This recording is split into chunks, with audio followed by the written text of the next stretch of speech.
As I mentioned in the last one, we're gonna do the wiring now for the beat. So just to go over kind of what I use, because like doing this on my own for hella different years, hella different cars, working on all kind of stuff, this stuff's not really out there. You got to do it and then mess up, or do it and, you know, not like it, and revamp and learn. So I'll tell you why I use what I use and what I use. So, and I'm not a professional. I don't know what the hell I'm doing. Follow me at your own risk. So this is breakdown from fuses out. So these are just A&L fuses. You can't really see them, but they're the flat fuses. I like those better than those little mini ones. If you run any type of amp worth having, you will pop those mini ones over and over. They don't make them big enough. These are OFC wires, sky high, which is hell of important. Your wiring alone can make and break it, and can cause your fuses to pop when they don't need to, because the wires are hella undersized. The sheathing will be hella big and the wire will be hella small on the inside, or vice versa even. I like to wrap most of my wiring. Anything that I feel is going to be moving or could rub, or if I just want it to look good, to my eyes they look way better than not covered. So I use this stuff here, split sleeving. This I got just off Amazon. Then shrink tubing for the ends, so they don't, you know, you got something in the trunk they don't touch and ground out. Make sure you get double walled adhesive lined, not just cheapo regular ones. Even the high-end companies, not a lot of them have like the decorative like stuff with labels on it. They won't be adhesive lined, so they'll move.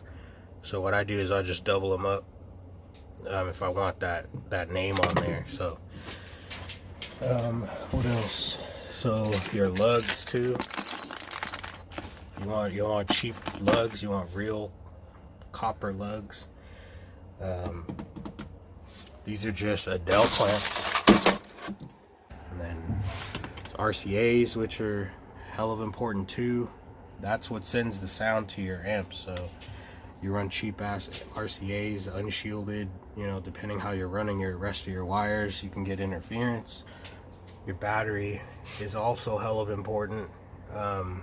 You can run a regular ass car battery with a regular amp, but as I'm learning, that's gonna request, we'll call it fluid. When this wants a certain amount of fluid, if the wires or the fuse or the battery can't provide that, then you're not going to get what you need or what it wants, so it won't be able to provide what it needs. I should really look into it. It's either amps, current, or volts. I'm not really good with that Ohm's law stuff and all that. I'm more of a mechanical person. Do it till it breaks, and if it breaks, do it better. If I had more of an understanding of Ohm's law, I'd probably be able to describe this to you better. This is just from experience, like from doing it and messing it up. You know, I've learned most of the things in life that way, as I don't really have someone to tell me that stuff. So my daddy doesn't own a shop, my cousin doesn't own a shop. Yeah, let me show you these wires. So I buy my wires in bulk because I'm always using it. Like, these are all a bunch of spare scraps. So actually I could probably find a good example in here of what not to use. But here's a good example. I think this is supposed to be 4 gauge. Yeah, so that says 4 gauge, right? See that compared to my thumbnail? And I believe this is 4 gauge too, if I can find it. Yeah, see, 4 gauge. You see the difference there? Mention, look at that. This is just as old as this. Okay, those are bought at the exact same time. This didn't get rolled around in the dirt or mud or nothing. It's literally just been sitting on this rack.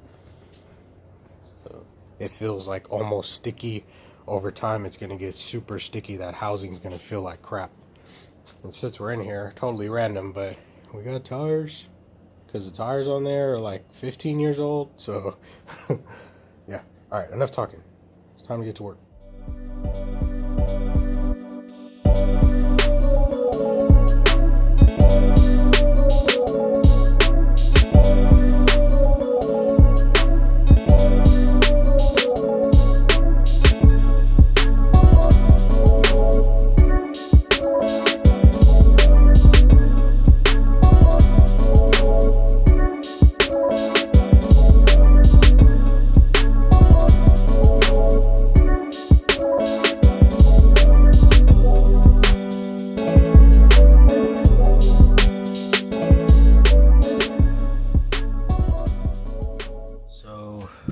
The power and grounds are done.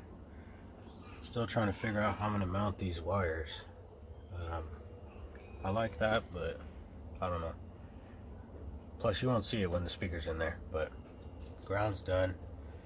I didn't have, well, I have a ferrule for the 0 gauge, but it doesn't fit in the